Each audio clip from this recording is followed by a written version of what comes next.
करने के लिए एकत्र हुए हैं।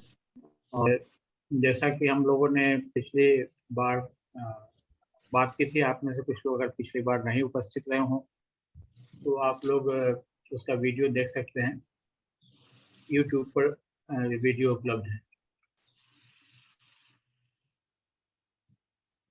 तो आज हम लोग राष्ट्रीय आंदोलन जो जीएस का एक अंग है,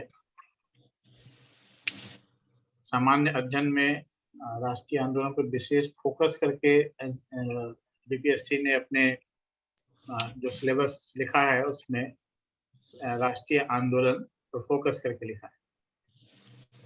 तो अगर हम सिलेबस को देखें, स्कूल के सिलेबस को, तो राष्ट्रीय आंदोलन कक्षा 8वीं का हिस्सा है और फिर 10वीं कक्षा में भी एक चैप्टर है जो राष्ट्रीय आंदोलन से, भारतीय राष्ट्रीय आंदोलन से संबंधित है।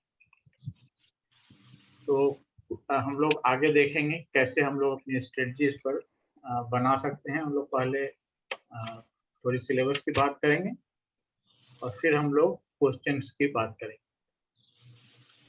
कक्षा 8 में 13 चैप्टर्स हैं, जिसमें जैसा कि हमने पिछली बार हम लोगों ने बात की थी कि हम लोग सिलेक्टेड चीज़ों की बहुत क्लोज स्टडी करेंगे। सारी चीज़ों की क्लोज स्टडी नहीं हो सकती है, 2 महीने का समय है मुश्किल से, और उसमें भी टुवर्ड्स एंड आपको ज़्यादा समय क्वेश्चन प्रैक्टिस में लगाना होगा।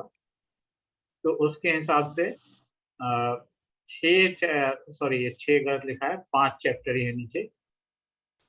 कंपनी शक्ति की स्थापना, एस्टेब्लिशमेंट ऑफ कंपनी पावर, ग्रामीण जीवन और समाज, जिसमें किसान विद्रोह पर विशेष जोर है, उपनिवेशवाद और जनजातीय समाज, 1857-58 का विद्रोह और राष्ट्रवादी आंदोलन। ये हमारे फोकस में ये टॉपिक्स विशेष फोकस में है, जो कि राष्ट्रीय आंदोलन से सीधे सीधे जुड़ा हुआ है। इसके अलावा जो उसमें चैप्टर्स हैं वो कल्चरल एस्पेक्ट्स में है, विमेन से जेंडर से रिलेटेड चैप्टर है। तो ऐसे करके 13 चैप्टर्स हैं। तो हम लोग इसमें देखते हैं कि कैसे हम लोग इन चैप्टर्स का जो डीप स्टडी हम लोग करेंगे। उससे पहले ये 10वीं कक्षा में केवल एक चैप्टर है जिसका नाम है भारत में राष्ट्रवाद, और जिसमें सविनय अवज्ञा आंदोलन के विशेष संदर्भ में उस चैप्टर को लिखा गया है। यानी इस पर सविनय अवज्ञा आंदोलन पर विशेष, इस पर केस स्टडी की तरह उसका ज़्यादा गहराई से अध्ययन किया गया है, और फिर बाकी चीज़ों पर भी चर्चा की। तो ये 10वीं कक्षा का है। तो जैसा कि हम लोगों ने पिछली बार बात की थी कि जो प्राथमिक शिक्षक के लिए जो जनरल स्टडीज है, आइडियली उसको 8वीं कक्षा तक के सिलेबस को कवर करना चाहिए, और 9वीं 10वीं में तो जाहिर है 10वीं तक के सिलेबस को कवर करेगा। और इस संबंध में मैंने पिछली बार बात ये कही थी कि आप उसमें जो लिखा हुआ है कि 5वीं तक का ही सिलेबस पूछा जाएगा, ऐसा कुछ भ्रम मत रखिए, क्योंकि उसने खुद ही लिख दिया है, उसमें खुद ही साफ-साफ लिखा हुआ है राष्ट्रवादी आंदोलन। अभी राष्ट्रवादी आंदोलन तो 5वीं तक की कक्षा में कहीं नहीं आता। तो वो एक उसको बिल्कुल भ्रम से बाहर निकल के और सुरक्षित रूप से हम लोग 10वीं कक्षा तक के कंटेंट की तैयारी कर सकते हैं। अगर आपको डाउट हो अपने पर, आपको लग रहा हो कि 8वीं कक्षा तक का कंटेंट मेरा बहुत अच्छा नहीं है, तो मैं सजेशन दूंगा कि आप तब 8वीं कक्षा तक ही फोकस कीजिए। और हम लोग भी आपको जो प्रैक्टिस सेट देंगे उसमें स्पष्ट रूप से लिखा रहेगा कि ये क्वेश्चन कहाँ से पूछा जा रहा है, इस क्वेश्चन का स्रोत क्या है, कौन से चैप्टर से या कौन से बुक से ये क्वेश्चन पूछा गया है। अभी हम लोग देखेंगे कुछ एग्जांपल्स कैसे हम लोग उसको करने वाले हैं। ठीक है। तो ये सिलेबस की बात हुई। राष्ट्रीय आंदोलन में हम लोग 5 चैप्टर उधर और 6ठा चैप्टर ये 10वीं कक्षा से है। अब हमारी स्ट्रेटजी क्या होगी? अभी जैसे ये हमारा चैप्टर है establishment of the company power, company की शक्ति की स्थापना। और इसमें ये जो सब थीम्स हैं वो दिया हुआ है। अब इसका हमें क्लू कैसे मिलेगा? 2 चीजों का क्लू लेना है। जैसा कि हम लोगों ने पिछली बार चर्चा की थी कि 2 तरह के प्रश्न पूछे जाते हैं। एक प्रश्न आपका सूचना आधारित होता है, जिसमें केवल आपसे एक्सपेक्ट किया जाता है कि आप उन चीजों के बारे में जानते हैं और आप अपनी याददाश्त से उससे जुड़ी हुई चीजें, जुड़ी हुई जानकारियां आप बता सकते हैं। तो ये सूचना लेवल के प्रश्न एक रेशियो में होता है, मैक्सिमम ये 50% तक जा सकता है। उसके बाद आपका अंडरस्टैंडिंग या हायर लेवल के क्वेश्चंस उसको हम लोग कहते हैं, जो कि समझ आपने कंटेंट को कितना समझा है उसके ऊपर आधारित है। अब कंटेंट के आधार पर समझने की तैयारी हम लोग कैसे करेंगे? यानी उसकी समझ हमारी चैप्टर के समझ पर हम अपनी तैयारी कैसे करें, इसके बारे में हम थोड़ी बात कर रहे हैं अभी। तो जैसे ये चैप्टर है कंपनी शक्ति की स्थापना, तो इस चैप्टर का, हर चैप्टर का एक उद्देश्य होता है और ये उद्देश्य आपको या तो प्रीफेस में मिलेगा या उसके सिलेबस में मिलेगा, जो एनसीईआरटी का सिलेबस है वहाँ मिलेगा, कई जगहों पर मिलता है। तो आप जब वो उद्देश्य जान जाएंगे तो वो उद्देश्य हम लोग एक जगह इकट्ठा करके हम लोग आपके सामने रखते रहेंगे। जैसे अभी हम आपके सामने जो रख रहे हैं, ये जो चैप्टर है इसका 2 उद्देश्य है यहाँ पर। पहला है कि व्यापारिक कंपनी के राजनीतिक शक्ति बनने की कहानी को सिर्फ लोगों को अवगत कराना है, छात्रों को अवगत कराना। और दूसरी बात है इसमें कि ब्रिटिश शक्ति के सुदृढ़ीकरण और औपनिवेशिक सेनाओं और प्रशासनिक संरचनाओं से गठन का उसमें क्या योगदान है। यानी ब्रिटिश शक्ति के सुदृढ़ीकरण में वो औपनिवेशिक सेनाओं का क्या योगदान था और उसकी प्रशासनिक संरचनाएं किस प्रकार से भारत के जो दूसरे रजवाड़े थे और दूसरे जो शासन व्यवस्थाएं थी, उससे उनका प्रशासनिक संरचना किस प्रकार से अलग थी। तो यहाँ से आपको अपने समझ आधारित प्रश्नों के लिए एक क्लू मिलता है कि जब आप पढ़ेंगे तो इन 2 चीजों के ऊपर आप फोकस करेंगे अपने अंडरस्टैंडिंग। अदरवाइज आप क्या करेंगे कि आप जैसे मार्केट में बहुत सारे प्रश्न ये उसको वो लोग बोलते हैं कि ये जिस्ट वाले किताबें, जिसमें कि बुलेट पॉइंट्स में सारे फैक्ट्स दिए हुए हैं, तो वैसे कुछ किताबों से में ये चीज मिस है। मैंने देखा है उन किताबों को कि वो फैक्ट्स को वहां से फिल्टर करके उन्होंने वहां रख दिया है, लेकिन आप उनको पढ़ते समय कहाँ आपका फोकस होना चाहिए, किस चीज पर फोकस होना चाहिए, ये वहां पर मिसिंग है। उस चीज पर फोकस करने का मतलब है कि जिस उद्देश्य से उस चैप्टर को लिखा गया है, जो प्रश्न बनाने वाले हैं उनको जब वो कंटेंट बनाने लगेंगे तो वो समझ उनको बीच-बीच में जो भी पैराग्राफ्स होंगे उसमें वो दिखेगा और उसके आधार पर ही वो प्रश्न बनाएंगे। तो अगर हम प्रश्न बनाने वाले की स्ट्रेटजी को फॉलो करें कि कैसे वो प्रश्न बनाते हैं, तो हम आसानी से उनके द्वारा जो समझ आधारित प्रश्न जो पूछे जाएँगे, उसके बारे में कुछ अनुमान कर सकते हैं। तो इसी के आधार पर ये हम लोग इसको आगे हम लोग लेकर चलेंगे।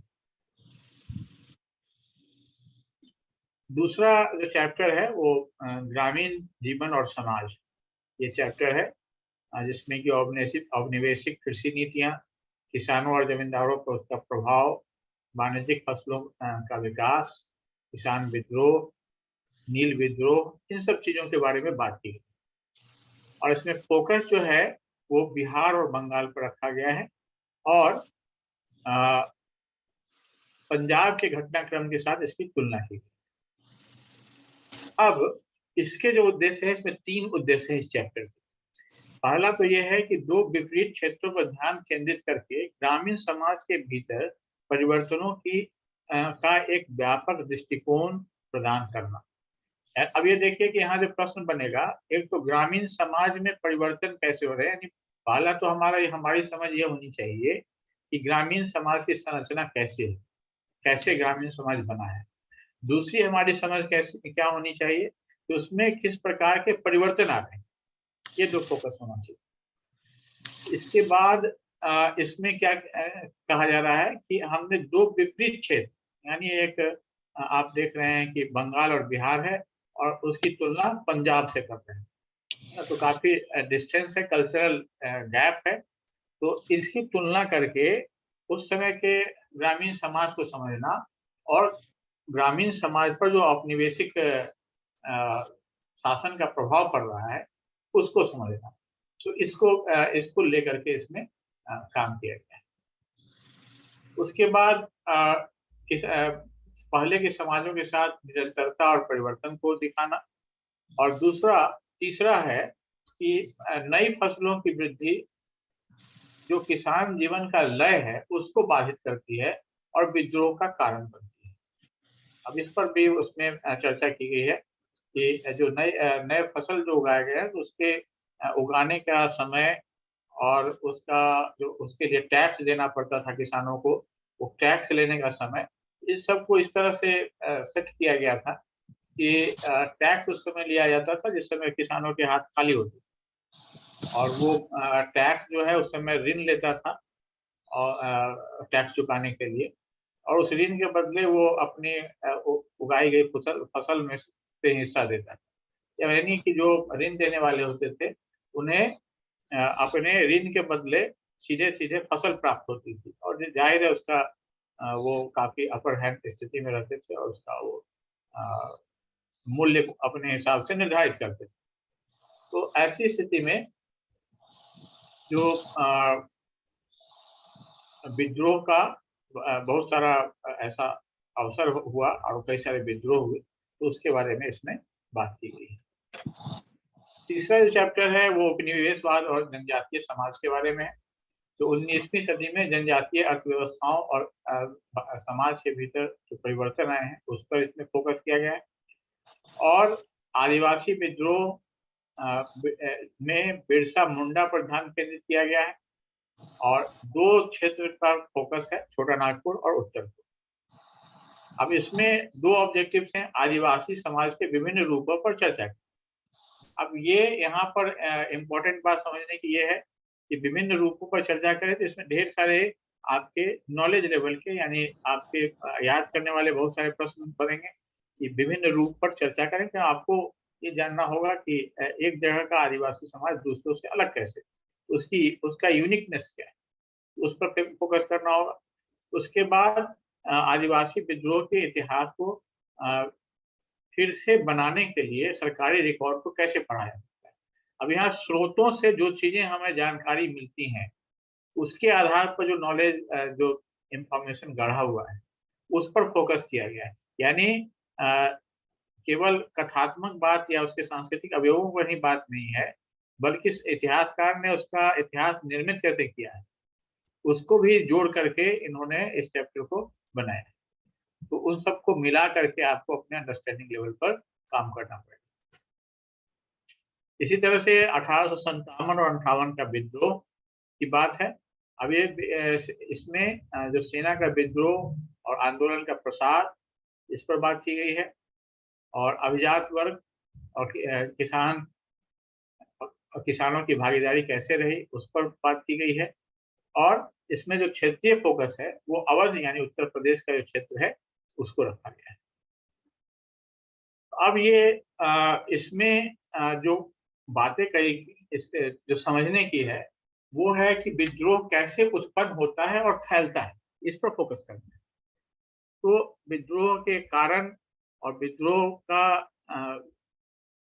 लोगों के बीच में कैसे कम्युनिकेट हुआ, अब यहाँ से आपके समझ के से संबंधित प्रश्न बनने शुरू हो जाएंगे। फिर 1857 के बाद औपनिवेशिक शासन में हुए परिवर्तनों की ओर भी संकेत किया जाना है कि क्यों उसके बाद अंग्रेजों को ये लगा कि हमें शासन व्यवस्था एक तो पहले सीधे सीधे क्राउन के अंदर कर ली गई और फिर उसमें और भी जो परिवर्तन किए गए उन सब चीजों के बारे में इसमें बात कही गई। उसके बाद विद्रोह को समझने के लिए स्थानीय और ब्रिटिश वेदांतों को कैसे पढ़ा जाए। आगे हम लोग प्रश्नों का एग्जाम्पल देखेंगे तो ये बातें ज्यादा स्पष्ट होंगी कि हम लोग जो बात कर रहे हैं। 1870 से अब अगला चैप्टर है राष्ट्रवादी आंदोलन। 1870 से 1940 के दशक तक राष्ट्रवादी आंदोलन का एक अवलोकन है इसमें किया गया है। उसके बाद आंदोलन के भीतर विविध रुझान को इसमें शामिल और इसमें शामिल विभिन्न सामाजिक समूहों के बारे में बात कही गई है कि अलग अलग सामाजिक समूहों ने किस तरह से इसमें हिस्सा लिया। उसके बाद संवैधानिक परिवर्तनों के साथ इसका क्या संबंध, और इसमें केस स्टडी के रूप में खिलाफत से असहयोग तक इसको बात कही गई। अब ये कंटिन्यूटी है, इसे आप समझ लीजिए कि खिलाफत से असहयोग तक इसमें खिलाफत और असहयोग की बात की गई है। और जब 10वीं कक्षा में जाएंगे तो आपको वहां पर सविनय अवज्ञा की बात कही। इसमें दो उद्देश्यों को ध्यान में रखा गया है। एक तो राष्ट्रीय आंदोलन के भीतर प्रमुख विकासों की रूपरेखा तैयार करें और एक प्रमुख घटना के विस्तृत अध्ययन पर ध्यान केंद्रित करें। ठीक है, तो अब ये प्रमुख घटना और ये सब चीजें यानी एक घटना के भीतर विस्तृत प्रमुख घटना कौन सी है, तो खिलाफत और असहयोग ये प्रमुख घटनाएं हैं।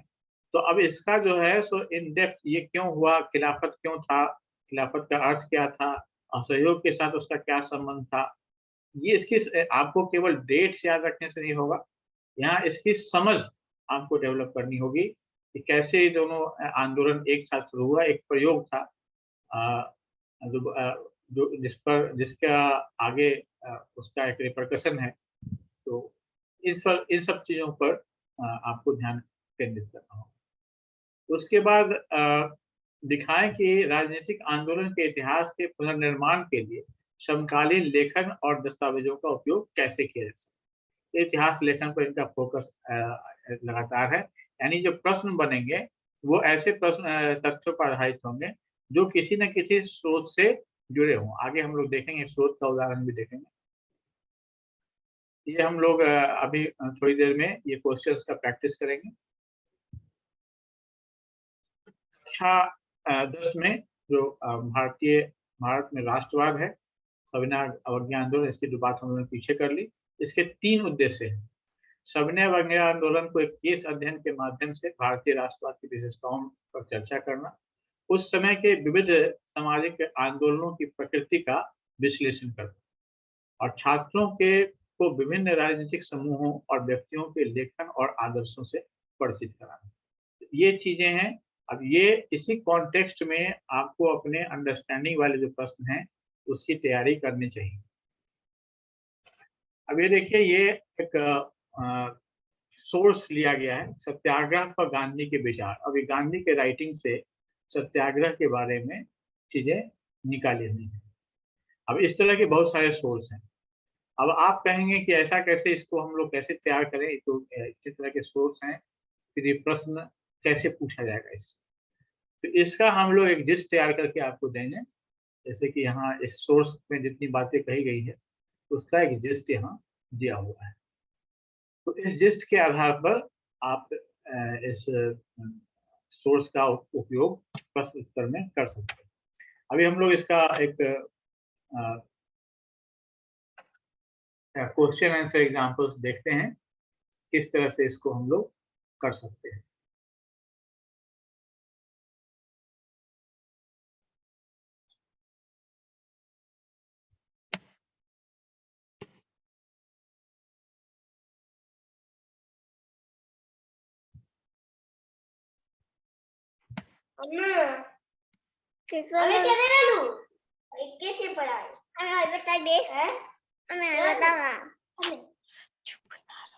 विक्रम जी सर, आपके पास ये क्वेश्चंस के लिंक हैं तो ये शेयर कर दीजिए।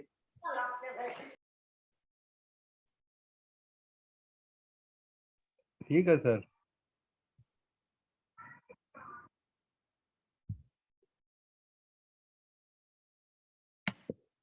आप इन प्रश्नों का उत्तर अपने तरफ से भी कर सकते हैं, हम लोग इससे डिस्कस कर रहे हैं। अब देखिए, बीपीएससी के प्रश्न पर हम लोग जब बात करते हैं, उसके प्रश्न के नेचर पर, तो हम एक खास बात ये देखते हैं कि बीपीएससी के प्रश्न बहुत उलझे हुए नहीं होते हैं, प्रश्न बिल्कुल सीधे होते हैं। छोटे छोटे प्रश्न होते हैं, एक वाक्य में प्रश्न होते हैं, जो आप पिछले प्रश्नों को देख करके समझ सकते हैं। लेकिन उनके जो डिस्ट्रैक्टर्स होते हैं, डिस्ट्रैक्टर्स की बात हम लोगों ने पीछे की थी, यानी जो ऑप्शंस होते हैं वो बहुत ही उलझाने वाले होते हैं। अब ये देखिए, राष्ट्रवाद के उद्भव के दौरान राजनीतिक संघों के क्या लक्ष्य था। ठीक है, अब ये प्रश्न है और अब इसके ऑप्शंस, 4 ऑप्शंस दिए हुए हैं। अब आप लोग चैट बॉक्स में इसका आंसर बताइए। वैसे आप डायरेक्ट अगर आप खोल सकते हैं, लैपटॉप में है तो आराम से खोल सकते हैं, आप उस पर डायरेक्ट आंसर भी कर सकते हैं। गूगल क्विज है ये।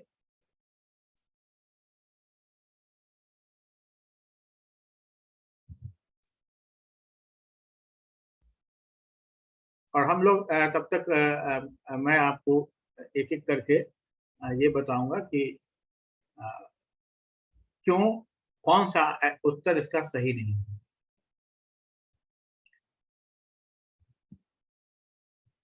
देखिए,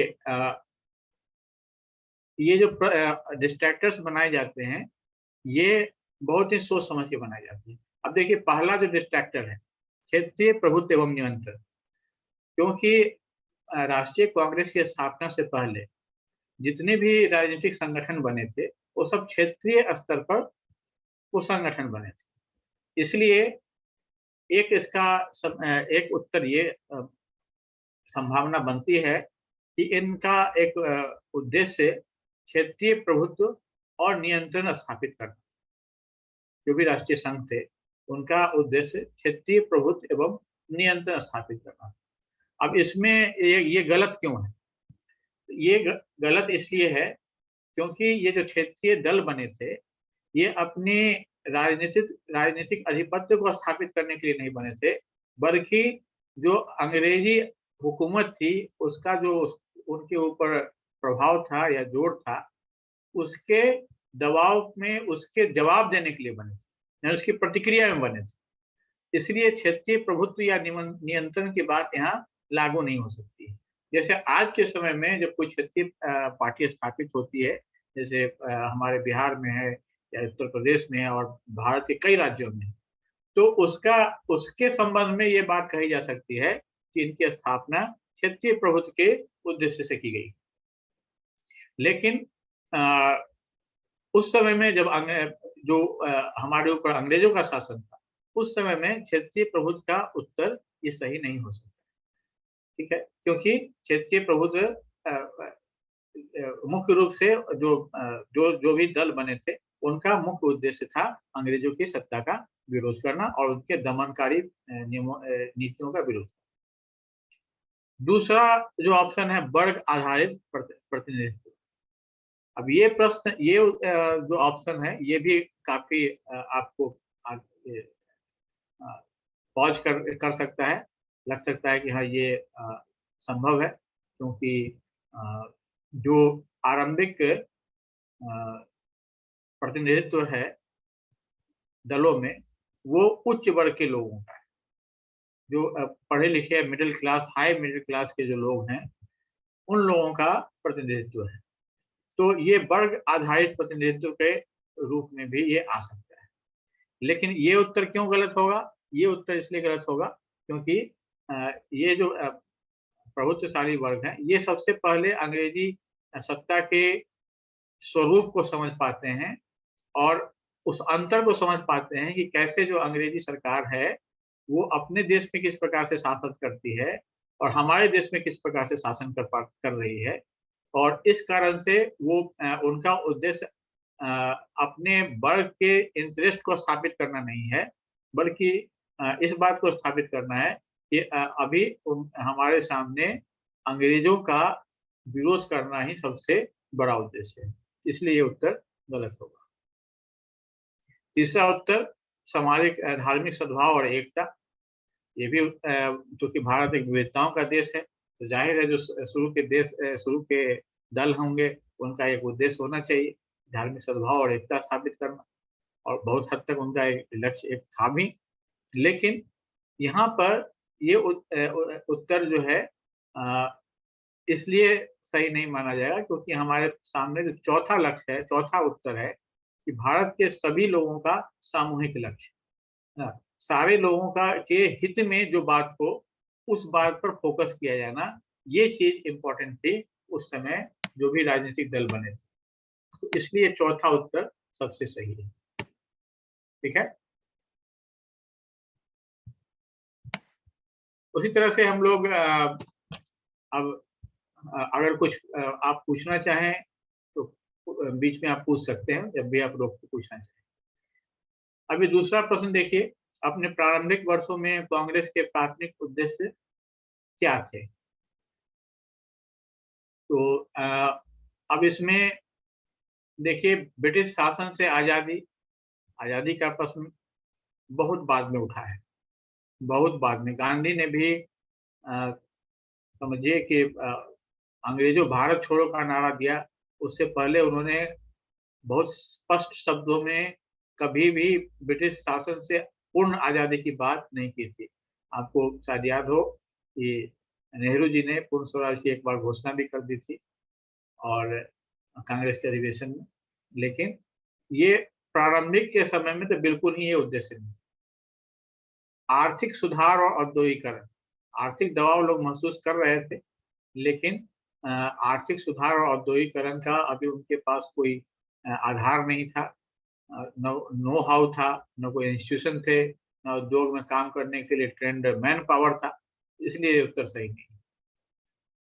ये मैं आपको स्टेप बाय इसलिए बता रहा हूँ क्योंकि जैसा कि हम लोगों ने पिछली बार चर्चा की थी कि किस प्रकार से आपको नेगेटिव अंक वाले प्रश्नों को हैंडल करना है, तो उसमें हमें केवल ये नहीं देखना है कौन सा सही है, हमें ये देखना है कि ये गलत क्यों है। ठीक है, इसी तरह से ये जो सामाजिक सुधार और धार्मिक स्वतंत्रता, इसकी बात हम लोगों ने पहले ही कर दी, पिछले क्वेश्चन में ही की है। ये एक उद्देश्य तो रहा है, राजा राम मोहन राय के समय से ही ये बात सामाजिक सुधार की चल रही थी, लेकिन ये जो राजनीतिक पार्टियां थी इनका ये मेन एजेंडा नहीं था। इनका मेन एजेंडा था कि सरकार में भारतीयों का प्रतिनिधित्व बढ़ाया जाए, ये इनका मेन एजेंडा। ठीक है, तो ये इसका उत्तर है।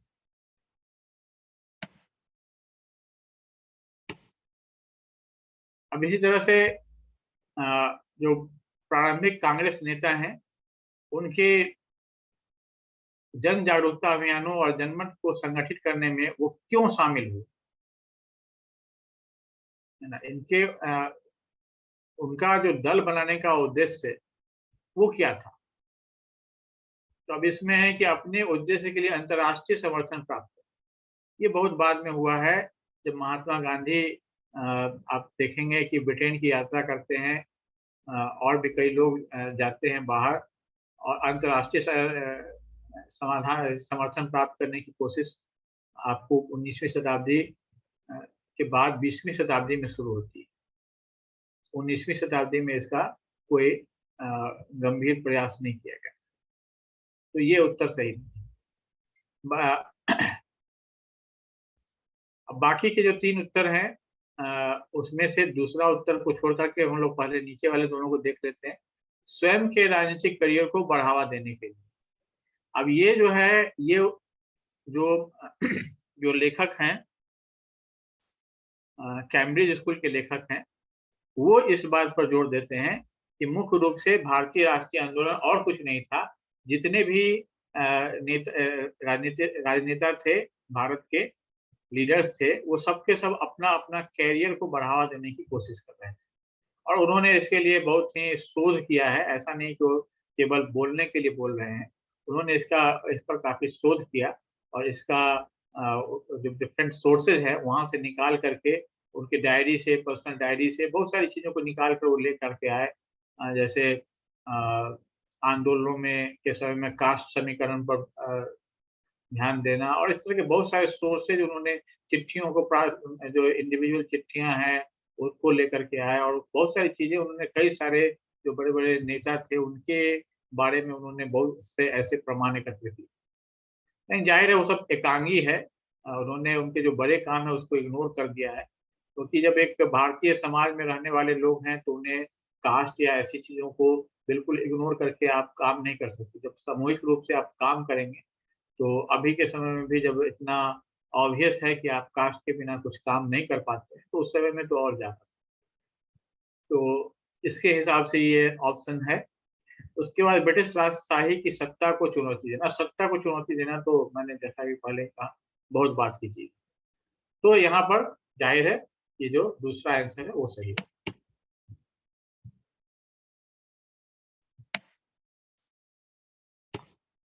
राष्ट्रवाद के उद्भव के दौरान भारत और उसके लोगों के बारे में क्रमिक रूप से क्या समझ उभर कर आया? अब ये एक प्रश्न है, बिल्कुल सिंपल लग रहा है, लेकिन आप इसको ध्यान से देखेंगे तो इसके जो ऑप्शंस है उसको देखिए। भारत ब्रिटिश शासकों के नियंत्रण में था। भारत उच्च वर्गों और अभिजात वर्ग के लिए उभर रहा था। विविधता के बावजूद भारत भारत के लोगों का था और भारत एक उपनिवेश था जिस पर यहाँ अ, यहाँ के छुटा हुआ है, यहाँ पर यहाँ के लोगों का कोई स्वामित्व नहीं था। ठीक है। अब ये यहाँ देखिए राष्ट्रवाद के उद्भव की बात हो रही है। राष्ट्रवाद के उद्भव के दौरान और उसके लोगों के बारे में क्रमिक रूप से क्या समझ उभर कर सामने आई। ये बात ये कह रहा है, ये मान के चल रहा है कि राष्ट्रवाद का उद्भव यानी अभी जो हम भारत राष्ट्र की बात कर रहे हैं, हमारे यहाँ सांस्कृतिक राष्ट्रीयता बहुत पहले से है, प्राचीन काल से। यानी भारत के सभी भागों के लोग सांस्कृतिक रूप से एक दूसरे से जुड़े हुए हैं और अपने आप को एक सांस्कृतिक का अंग मानते हैं। लेकिन राजनीतिक राष्ट्रवाद के उद्भव की बात यहाँ पर हो रही है, तो उसमें यहाँ पर लोगों को क्या क्रमिक रूप से समझना है, इसकी बात कही जाती है। तो पहला ऑप्शन है इसमें कि भारत ब्रिटिश शासकों के नियंत्रण में था। है ना? जैसे ये बात आपको लगेगा कि ये तो ऑब्वियस बात है, ये क्या बात हो गई? ऑब्वियस बात है, लेकिन ये बात उस समय के लोगों को समझने में समय लगा, क्योंकि उनके नज़रिए में जैसे दूसरे रजवाड़े थे वैसे ही अंग्रेज थे और अंग्रेजों की संस्कृति बिल्कुल अलग थी। तो उनको ये लग रहा था कि जैसे दूसरे बाहर से आने वाले दूसरे शासक हमारे ऊपर शासन कर रहे हैं, वैसे ही ये भी आके हमारे ऊपर शासन करें।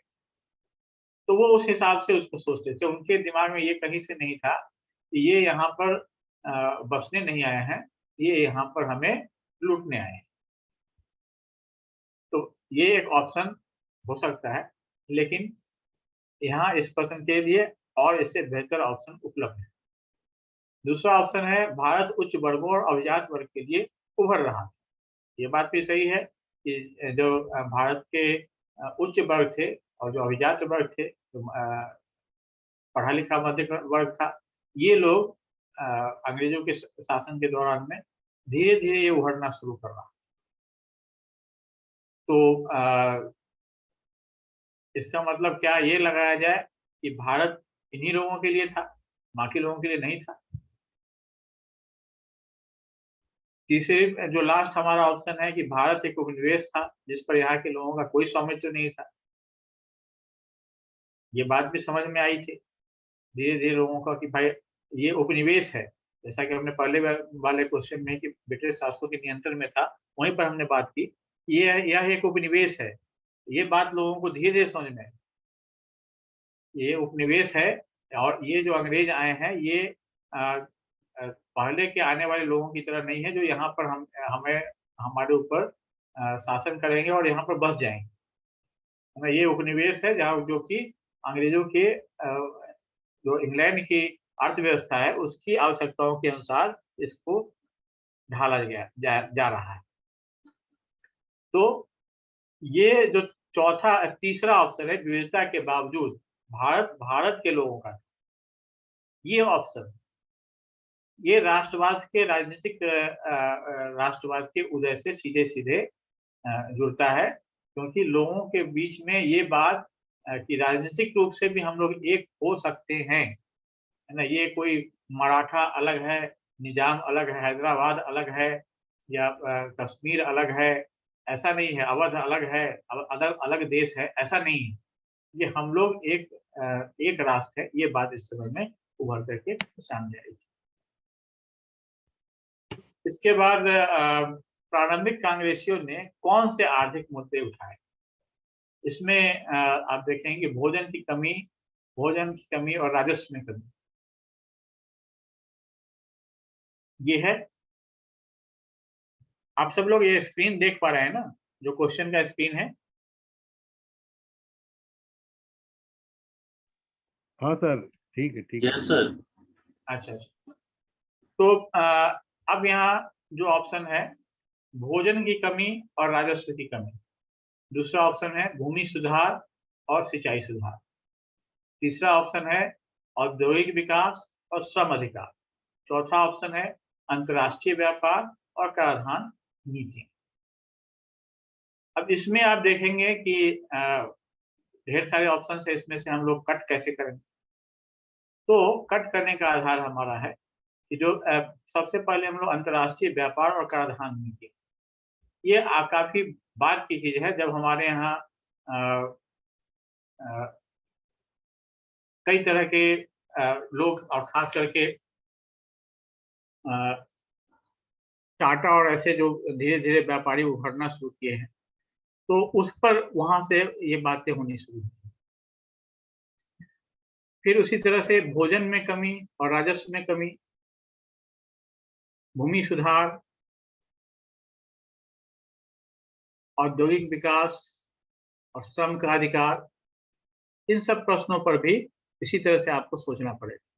इसमें से कौन सी चीजें हमारे लिए हमारे उस समय के हिसाब से, कौन सा समय है जब हमारे ऊपर अंग्रेजों का शासन है, उस समय के हिसाब से कौन सा ऐसी व्यवस्था हमारे कौन सा ये हमारे ऊपर लागू हो सकता है। अरे, भारत में राष्ट्रवाद के उद्भव के दौरान जो प्रमुख प्रश्न उठा वो क्या था? अब ये प्रश्न देखिए, प्रश्न के उत्तर में भी प्रश्न ही दिया हुआ, और ये बिल्कुल शुरू के वाक़ये पर आधारित। भारत में प्रशासन किसको करना चाहिए? भारत का उद्देश्य क्या है? और भारत स्वतंत्रता कैसे प्राप्त कर सकता है? और अंग्रेज भारत पर नियंत्रण क्यों कर रहे हैं? ये सारे के सारे प्रश्न इंपॉर्टेंट हैं। लेकिन राष्ट्रवाद के उद्भव के संदर्भ में आपको सोचना है। आपको ये नहीं सोचना है कि ये कौन सा इंपॉर्टेंट है। राष्ट्रवाद के उद्भव का मतलब क्या हुआ कि भारत एक राष्ट्र के रूप में क्यों उभरना चाहिए? ये सबसे महत्वपूर्ण प्रश्न है। भारत पर शासन किसको करना चाहिए, इसके बाद आएगा। भारत को स्वतंत्रता कैसे प्राप्त होती है, ये तब आएगा जब हम लोग ये मान लेंगे कि भारत एक पूरा कश्मीर से कन्याकुमारी तक एक देश। अंग्रेज भारत पर नियंत्रण क्यों कर पा रहे हैं, ये एक विश्लेषण का मुद्दा है। लेकिन राष्ट्रवाद के उद्भव के दौरान क्या प्रश्न उठ रहा था उस समय? तो राष्ट्रवाद के उद्भव के दौरान सबसे बड़ा प्रश्न था कि हम एक प्राचीन संस्कृति है, तो हमें एक राजनीतिक राष्ट्र के रूप में भी स्थापित होना चाहिए, जिसका उद्देश्य हमारी जो सांस्कृतिक हमारे जो महान लक्ष्य रहे हैं वो उसको स्थापित होना चाहिए। आप देखेंगे कि जितने भी प्रारंभिक लिखने वाले हैं, बहुत बाद में आप देखेंगे कि अरविंद घोष हैं, और पहले में आप बंकिम चंद्र चटर्जी हैं, दूसरे जो भी लोग हैं, इन सारे लोगों को आप देखेंगे तो ये सारे लोग जो हैं ये इस पर बात करते हैं और इस पर फोकस करते हैं। उसके बाद प्रारंभिक कांग्रेस ने ब्रिटिश शासन के बारे में जागरूकता कैसे बढ़ाई? तो इसमें तो आप बहुत आसानी से गेस कर सकते हैं कि सशस्त्र विद्रोह और विरोध और विद्रोह तो उनका था ही नहीं। ब्रिटिश सरकार के साथ कूटनीतिक वार्ता में शामिल होकर के ये वार्ता में शामिल होने की बात आपको मालूम है, गांधी गोलमेज सम्मेलन में गए हैं, उस समय की बात, बहुत बात की बात है। और उस समय में एक पूरा मास पूरे भारत के लोग उसमें आए थे और वो एक अलग तरह का खेल था, एक राजनीतिक खेल था। सांस्कृतिक और कलात्मक आंदोलनों को बढ़ावा देकर ये एक साइड की चीज थी। कलात्मक आंदोलनों को कुछ लोगों ने बढ़ावा जरूर दिया था, लेकिन जो शासन के बीच में जन जागरूकता बढ़ाने का मामला था, वो मुख्य रूप से पंपलेट, समाचार पत्र और लेख, इसके माध्यम से इसको कराया जा रहा है।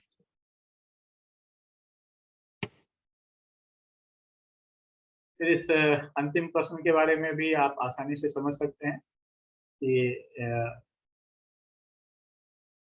किस घटना ने भारत में अंग्रेजों के नस्लीय पूर्वाग्रह को उजागर किया और भारतीयों में आक्रोश पैदा हुआ। तो ये है एल्बर्ट बिल की वापसी, क्योंकि भारतीय सरकार अधिनियम का कार्यान्वयन उस समय नहीं था, आपातकाल की घोषणा भी नहीं हुई थी और राष्ट्रीय कांग्रेस का गठन जो उसके बाद। ओके, अब हम इसी तरह से दूसरा प्रश्न देखते हैं, नेशनल मूवमेंट से संबंधित जो हायर क्लासेस के हैं, यानी 10th क्लास का है। अभी पहला प्रश्न है कि सत्याग्रह को निष्क्रिय प्रतिरोध से कैसे अलग किया जा सकता है। अब यहाँ ऑप्शन में है कि सत्याग्रह कमजोरों का हथियार है, दूसरा है कि सत्याग्रह के लिए गहन गतिविधि की आवश्यकता होती है, तीसरा है कि सत्याग्रह में शारीरिक बल शामिल होता है, और चौथा है कि सत्याग्रह का उद्देश्य शत्रु का विनाश करना है। तो इसमें सीधे सीधे आप समझ सकते हैं कि चौथा तो सवाल ही नहीं है, शत्रु का विनाश करना नहीं है। शारीरिक बल अहिंसा पर ये आधारित है, जिससे शारीरिक बल नहीं होगा। अब दो सवाल बचते हैं, सत्याग्रह कमजोरों का हथियार है और सत्याग्रह एक गहन गतिविधि, सत्याग्रह के लिए गहन गतिविधि की आवश्यकता है। अब ये पहला जो है आपको बहुत अट्रैक्ट करेगा कि कमजोरों का हथियार है, ये बात तो सही लगती है, लेकिन गांधी जी ने इस पर कई बार बार जोर देके कहा है कि सत्याग्रह के लिए आपको बहुत बड़े आत्मिक शक्ति की आवश्यकता होगी। जिसकी आत्मशक्ति मजबूत हो वही सत्याग्रह कर सकता है। ये कमजोरों का हथियार है। ये कमजोर, अगर आप केवल शारीरिक बल से कमजोर और मजबूत लोगों की बात करेंगे, तब वो ये कमजोरों का हथियार आप एक मॉकिंग के रूप में या मजाक के रूप में या व्यंग के रूप में आप कर सकते हैं सत्याग्रह के लिए, लेकिन सत्याग्रह वास्तव में कमजोरों का हथियार नहीं है। तो इसलिए ये उत्तर गलत है। अब ये गहन गतिविधि की आवश्यकता होती है, क्योंकि जो सत्याग्रह के लिए आपको न केवल आत्मशक्ति की आवश्यकता होती है, बल्कि सामने वाले को अपने आत्मबल के सामने झुकाना होता है। तो जिसका अर्थ है कि आप जिस चीज के बारे में सही मानते हैं, आप उस पर अडिग हैं, अड़े हुए हैं कि हाँ ये सही है, और इसलिए आप उसके लिए किसी भी हद तक जिस चीज को आप सही मानते हैं, उसके लिए आप किसी भी हद तक कष्ट सहने के लिए तैयार हैं। आप किसी हद तक जाने के लिए तैयार नहीं है, आप मारने के लिए तैयार नहीं है, आप खुद के लिए किसी हद तक कष्ट सहने के लिए तैयार। तो इसलिए इसमें गहन गतिविधि की आवश्यकता है। इसके बाद का प्रश्न है कि गांधी जी को यह क्यों विश्वास था कि सैन्य ताकत के मामले में भारत ब्रिटेन या यूरोप का मुकाबला नहीं कर सकता। अब इसके ऑप्शन में है कि अंग्रेज युद्ध देवता की पूजा करते थे और उनकी एक मजबूत सैन्य परंपरा थी। भारत के पास एक शक्तिशाली सेना बनाने के लिए आवश्यक संसाधन का अभाव था। अहिंसा भारत की धार्मिक मान्यताओं में गहराई से समाई हुई थी और सत्याग्रह के हथियारों का प्रयोग, सत्याग्रह के लिए हथियारों के प्रयोग की आवश्यकता नहीं थी। अब ये दोनों क्वेश्चन, पहले जो दोनों क्वेश्चन हैं, ये बने हुए हैं जो समरी हमने बनाया था उसका, इस समरी यहाँ लिखा हुआ है, ये समरी आधारित है जो कि हमने प्रेजेंटेशन में आपको दिखाया कि गांधी के लेखन में सत्याग्रह के बारे में उन्होंने जो बातें कही हैं, उसको यहाँ संकलित किया। अभी आप ऐसे पढ़ेंगे तो आप देखेंगे कि इसमें बहुत सारी चीजें, बहुत सारी बातें लिखी गई हैं, लेकिन इससे प्रश्न कैसे निकालें? तो प्रश्न निकालने का तरीका है कि इसमें जो बातें हैं उसको जिस्ट निकाल लीजिए इसमें से कि क्या कहा जा रहा है, और फिर उस जिस्ट के आधार पर क्या प्रश्न बन सकता है जो हमारी समझ से संबंधित हो सकता है। तो वैसे करके इसको निर्मित करना है। तो ये दूसरा प्रश्न है। अंग्रेज युद्ध देवता की पूजा करते थे, मजबूत सैन्य परंपरा थी, भारत के पास एक शक्तिशाली सेना बनाने के लिए आवश्यक संसाधनों का अभाव था। दोनों ही अपने आप में उत्तर सही है। मजबूत सैन्य परंपरा अंग्रेजों की थी, भारत के पास शक्तिशाली सेना बनाने के लिए आवश्यक संसाधन नहीं था, सत्याग्रह के लिए हथियारों के प्रयोग की आवश्यकता नहीं थी। लेकिन यहाँ प्रश्न क्या पूछ रहा है कि गांधी जी को यह क्यों विश्वास था कि सैन्य ताकत के मामले में भारत, ब्रिटेन या यूरोप का मुकाबला नहीं कर सकता। अब उनके विश्वास का कारण आपको बताना है, आपको अपना लॉजिक नहीं बताना है। हमारे लॉजिक में तो ये तीनों प्रश्न सही लग रहे हैं, लेकिन हमें अपना लॉजिक नहीं बताना है, हमें ये बताना है कि गांधी जी को क्यों विश्वास था ऐसा, गांधी जी ऐसा क्यों मानते। तो अहिंसा भारत के धार्मिक मान्यताओं में गहराई से समाई हुई है, इसलिए इन अहिंसक लोगों से आप किसी हिंसक प्रतिरोध की आशा नहीं कर सकते, ऐसा गांधी जी की सोच थी और इस कारण से वो ऐसा मानते थे। ये इसका उत्तर है।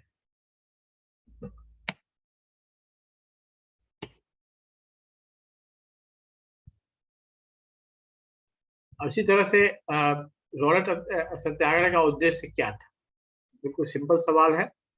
स्वराज की मांग, खिलाफत आंदोलन का समर्थन, दमनकारी प्लांटेशन व्यवस्था का विरोध, दमनकारी कानून का विरोध। अब स्वराज की मांग चल तो रही थी उस समय, तिलक ने भी स्वराज की मांग उठाई थी, लेकिन जो रॉलेट सत्याग्रह है, रॉलेट सत्याग्रह का उद्देश्य ये नहीं था। रॉलेट सत्याग्रह इससे अलग था। खिलाफत बाद की बात है, असहयोग के साथ शुरू हुआ। दमनकारी प्लांटेशन ये मोतिहारी वाले चंपारण आंदोलन से संबंधित है, इसलिए ये उत्तर सही नहीं है। तो इसका सीधा सीधा उद्देश्य था दमनकारी कानूनों का विरोध। यानी आपको अगर बिल्कुल सरल सवाल भी हो तो एक बार आपको ऑप्शंस जरूर देख लेना चाहिए। ठीक है, तो ये हम लोग एक मानकी के तौर पर कुछ प्रश्नों को हम लोगों ने देखा, क्योंकि आज एक डेमो क्लास था तो हम लोग बहुत ज्यादा विस्तार में नहीं जा रहे हैं और संक्षेप में ही हम लोग अपनी बातें कर रहे हैं।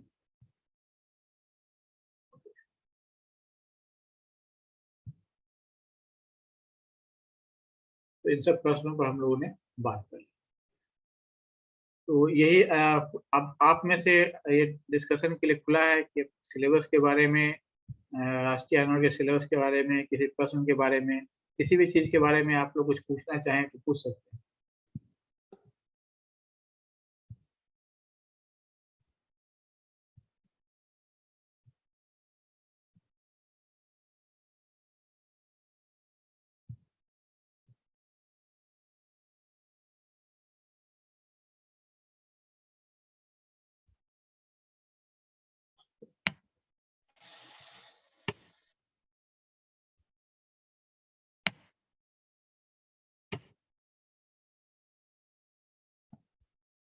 तो हमारा जो सेशन चलेगा, आप लोग तब तक प्रश्न सोचिए, तब तक मैं अपनी बात कहता जाता हूँ कि हमारा जो सेशन चलेगा कुछ इसी तरह से चलेगा हम लोग आज तो सिलेबस तो चूंकि पहला दिन था, इसलिए हम लोगों ने सिलेबस की चर्चा की। अगले दिन से मुख्य रूप से क्वेश्चन पर फोकस होगा। क्वेश्चन के इर्द गिर्द जो भी कॉन्सेप्ट्स हैं उसको हम लोग क्लियर करते चलेंगे और जिस्ट आपको देते जाएंगे। जितने भी चैप्टर्स के जिस्ट है वो हम आपको देते जाएंगे। आपको डिफरेंट जो भी पीडीएफ के माध्यम से हो, वेबसाइट पर आपका जो हम लोग मूडल पर बनाएंगे उसके माध्यम से हो, उसके हिसाब से हम लोग उसको देते जाएंगे। क्वेश्चन पर डे आपको कुछ क्वेश्चंस पर डे मिलेंगे और एक वीकली टेस्ट होगा जो कि सारे दिनों के क्वेश्चन को मिला करके उससे निकाल करके एक बड़ा क्वेश्चन क्विज होगा, वो वीकली होगा। पर डे क्वेश्चन आप मान के चलिए टॉपिक से संबंधित 10 से 20% ये पर डे होगा। तो ये हमारा सिस्टम होगा। जैसा कि हमने पिछली बार भी इसके बारे में चर्चा की थी कि हम लोग इसको किस तरह से करने वाले हैं। आज एक बार फिर मैं दोहरा देता हूँ। ये हमारा शिक्षण प्लेटफॉर्म है जिसमें कि हम लोग जूम पर इस क्लास को करेंगे। जूम पर करने का पर्पस है कि हमारा दो तरफा संवाद इसमें हो सकेगा, क्योंकि आप ऑलरेडी यूट्यूब पर बहुत सारे देख रहे हैं जिसमें कि संवाद में केवल आप लिख करके वहाँ पर चैट में लिख करके दे सकते हैं, तो वो भी संवाद का एक तरीका है। लेकिन यहाँ पर हम लोग आपसी बातचीत में उनके हम लोग बहुत बड़ा ग्रुप नहीं सोच रहे हैं। हम लोग अपने तरफ से भी ग्रुप को छोटा ही रखना चाहते हैं ताकि जिन लोगों के साथ काम हो गंभीरता से काम हो और एक लक्ष्य के साथ और एक लक्ष्य की प्राप्ति के हिसाब से काम हो। तो ये हम लोग जूम पर संचालित करेंगे और उसके बाद जैसे अभी तक हम लोग ने पीछे और आज का भी वीडियो हम लोग यूट्यूब पर डाल देंगे, बल्कि यूट्यूब पर ऑलरेडी ब्रॉडकास्ट हो रहा है तो वो वहाँ सेव हो जाएगा। तो वो यूट्यूब पर ये वीडियो जाएगा। उसके बाद एलएमएस सपोर्ट में हम लोग फोरम में प्रश्नों को रखेंगे। अगर कोई प्रश्न बीच में उठता है, किसी को कोई डाउट होता है सिलेबस के बारे में या किसी क्वेश्चन के बारे में, तो वो इस पर बात कर सकता है, क्या पढ़ना चाहिए किस टॉपिक के बारे में। तो वो यहाँ पर अलग अलग फोरम है, उसमें हम लोग इस पर बात कर सकते हैं। ये हमारा 3 मुख्य आधार है। उसके अलावा हमने जैसा कि बात आपसे बताई कि हम लोग लर्निंग मॉड्यूल्स हैं उसको हम लोग देंगे, फॉलो करेंगे। फिर हम लोग प्रैक्टिस सेट्स, हमने जैसा अभी बताया आपको कि पर डे आपको हम लोग कुछ क्वेश्चन जितना संभव हो पाएगा 5, 10, 15, 20 जितना संभव हो पाएगा पर डे बनाने में, क्योंकि हम लोग स्लाइड्स भी बनाएंगे पढ़ाने के लिए, क्वेश्चन के स्लाइड्स बनाएंगे। तो उसमें जितना हम लोग बन पाएगा उतना हम लोग अधिक से अधिक बनाएंगे, ज़्यादा भी बना सकते हैं। और पर अंत में हम लोग आपको वीकली आपको क्विज और मॉक टेस्ट तो हम लोग तब शुरू करेंगे जब एक सब्सटेंशियल पोर्शन शुरू हो जाएगा, क्योंकि मॉक टेस्ट का मतलब होता है केवल एक चैप्टर से नहीं हो, कम से कम 3-4 चैप्टर से हो, तब वो मॉक टेस्ट समझ में आता है। तो वहाँ से हम लोग उसको शुरू करेंगे। ये हम लोग 2 शिक्षक अभी हैं जो कि इस पर काम कर रहे हैं साथ साथ। डॉक्टर विक्रमजीत जी हैं और मैं डॉक्टर प्रभास रंजन।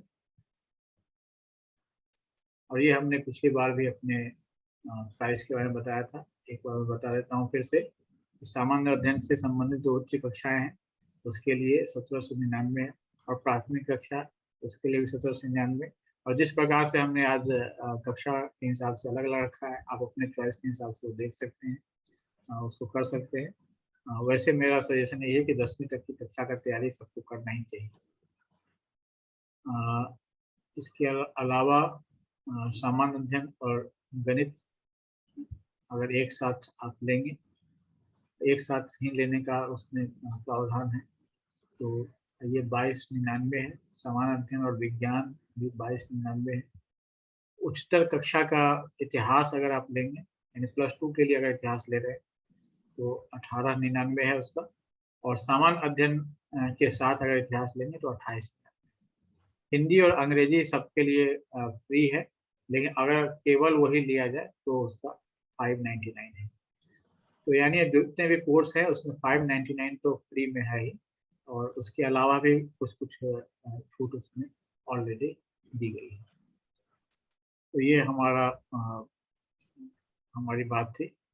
और आप अब जो भी लोग कुछ पूछना चाहें, कुछ कहना चाहें तो पूछ सकते हैं, कह सकते हैं।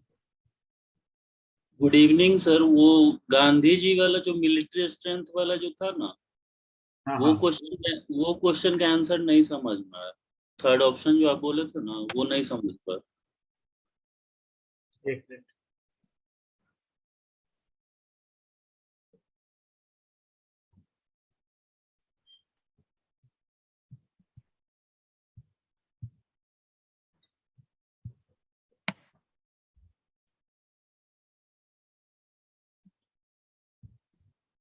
गांधी जी वाला तो दूसरे में है। मिलिट्री स्ट्रेंथ वाला सर, हाँ हाँ इसी हाँ में। हाँ ये आप जो बोले, अहिंसा भारतीय धार्मिक मान्यताओं में हाँ हाँ। गहराई से समाई हुई है। तो यही नहीं समझ में आ रहा कि ये मतलब why did Gandhi believe that India could not rival Britain और Europe in terms of military strength. तो इसका तो मतलब मेरे अकॉर्डिंग इंडिया सेकेंड ऑप्शन, जो भारत के पास एक शक्तिशाली सेना बनाने के लिए आवश्यक संसाधनों का अभाव था, हमको तो जो ये लग रहा है कि मतलब ये भी तो बोल सकते थे ना इसमें हम लोग। नहीं, बोलने के लिए तो चौथा ऑप्शन भी है कि हथियारों के प्रयोग की आवश्यकता नहीं थी। अ, पहला ऑप्शन भी है कि अंग्रेज एक मजबूत सैन्य परंपरा है अंग्रेजों का। आंसर इस चारों में से कोई भी गलत नहीं है, लेकिन मैंने ये कहा कि गांधी जी को विश्वास क्या था, गांधी जी क्या विश्वास करते, जी इस पर हमने ये बात यहाँ पर इम्पोर्टेंट है। गांधी जी क्या सोचते थे, ऐसा जी क्यों सोचते थे? अब इसके कारण बहुत सारे हो सकते हैं, है ना। अब शक्तिशाली सेना बनाने की बात के लिए की बात जहां तक आती है, तो शक्तिशाली सेना तो केवल स्वतंत्र देश बना सकता जी है ना। हम लोग तो जैसे सुभाष चंद्र बोस ने भी जब सेना बनाई तो पहले वो जी। चुपचाप यहाँ से निकल गए। हम्म। वो जर्मनी गए, फिर जापान गए, और फिर जाकर के उन्होंने सेना बनाई। जी तो आप सेना बनाने की बात तो भारत में रह के नहीं सोच सकते हैं, जब आपके ऊपर पुलिस से लेकर के आर्मी हर सब कुछ आपके विपरीत है, विरुद्ध है। तो आप शक्तिशाली सेना बनाने की बात तो नहीं सोच सकते। आप जी विद्रोही सेना बनाने की बात सोच सकते हैं, जैसे अभी माओवादी आंदोलन है, उस तरह का कुछ सोच सकते हैं, लेकिन वो बहुत ही सीमित है। जी तो वो शक्तिशाली नहीं है, हो सकता है वो कुछ कुछ क्षेत्र में है, या कुछ ऐसे इंटीरियर्स वाले क्षेत्र हैं जहां पर आप वो कर लेंगे। लेकिन जो मैदानी इलाका है वहां पर तो आपके छुपने के लिए और बचने के लिए बहुत ज्यादा स्कोप नहीं है। जब एक बड़ी सेना या एक पुलिस का बड़ा फोर्स आपके पीछे पड़ेगा तो आप उसका सामना नहीं कर पाए। जी तो ये शक्तिशाली सेना बनाने का जो ऑप्शन है, ये लॉजिकली हमने इसलिए कहा कि प्रश्न को हमें ध्यान से देखना है।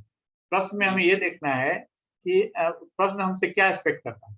प्रश्न हमसे ये गांधी जी एक्सपेक्ट कर का रहा है थॉट, कि, हाँ जी, गांधी जी का थॉट पूछ रहा, मतलब गांधी हाँ, जी जो गांधी थे। जी का थॉट क्या है। तो जी गांधी जी का थॉट क्या था, यानी हमारे लॉजिक से तो आप कहेंगे तो सारे ऑप्शन होंगे। अगर ये हटा दिया जाए कि सीधे पूछा जाए कि भारत में उस समय में हिंसक विद्रोह क्यों नहीं हुआ।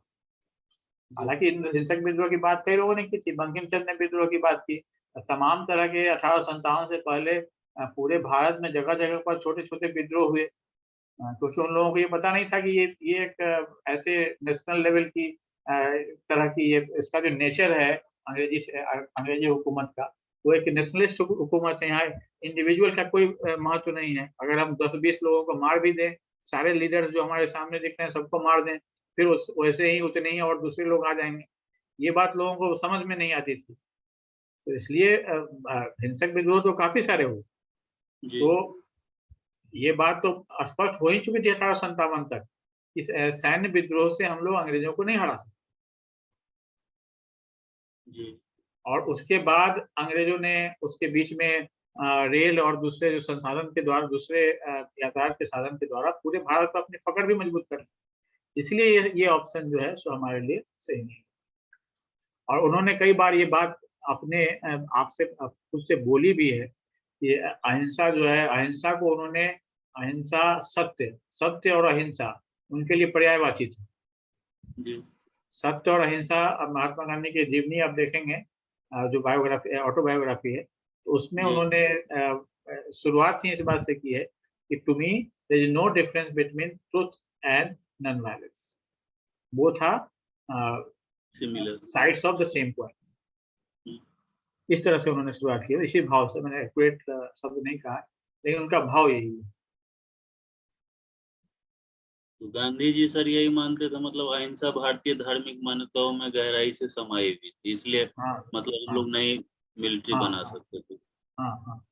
ये जो हमने आपको ये स्लाइड्स भी जो दिखाया है, जी इसमें भी आप देखेंगे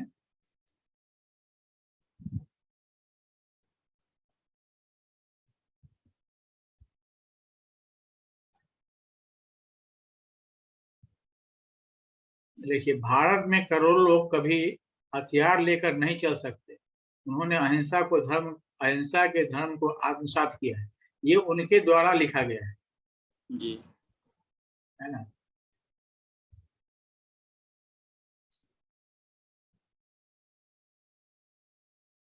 इसी के अकॉर्डिंग मतलब आंसर मतलब वो होगा, हम्म, अहिंसा हम लोग के कल्चर में मतलब हमेशा से रहा। हाँ हाँ। जी ठीक, थैंक यू। ठीक है, तो और कोई प्रश्न अगर हो तो पूछिए, नहीं तो हम लोग अभी। Excuse me sir. हाँ हाँ सर, समान अध्ययन जो है प्राथमिक कक्षा के लिए, तो उसमें मैथ भी बताया जाएगा? हाँ हाँ, सब कुछ, मैथ साइंस सब कुछ बताया जाएगा। जो भी ओके सर। सिलेबस है इसका बीपीएससी के द्वारा बताया गया है, वो पूरा कवर किया जाएगा। अच्छा। और जो विक्रमजीत उच्च सर हैं, वो साइंस और मैथ के लिए। और जो उच्च शिक्षा के लिए है सर, उसमें भी समान बताया जाएगा, अध्ययन। उसमें भी सारा कुछ बताया जाएगा। देखिए, हम लोग ये मान के चल रहे हैं कि सामान्य अध्ययन में थोड़ा बहुत लेवल का फर्क होगा, अदरवाइज टॉपिक सब कुछ बराबर ही कवर होगा। ठीक है। Okay sir. Hmm. Yes sir, कुछ भी ओके सर। उसमें जो है सो कोई ऐसा नहीं है कि प्राथमिक वाला है तो उस पर कुछ रियायत हो जाएगी, ऐसा कुछ नहीं, क्योंकि सारे लोग उसको भर ही रहे हैं। हायर लेवल के पीजी पास लोग भी भर रहे हैं, सब लोग भर रहे हैं। यस इसमें सर। ऐसा कुछ नहीं है कि वो कोई लो ग्रेड एग्जाम होगा जिसको कोई भी दे देगा, ऐसा कुछ एग्जामिनर भी नहीं सोच रहा है, जो बीपीएससी ने भी नहीं सोचा है। लिख दिया है, लेकिन वो राष्ट्रीय आंदोलन लिख दिया है, सब कुछ तो लिख ही दिया है। भूगोल कोई 5वीं कक्षा में तो भूगोल का कोई किताब ही नहीं है। Yes sir.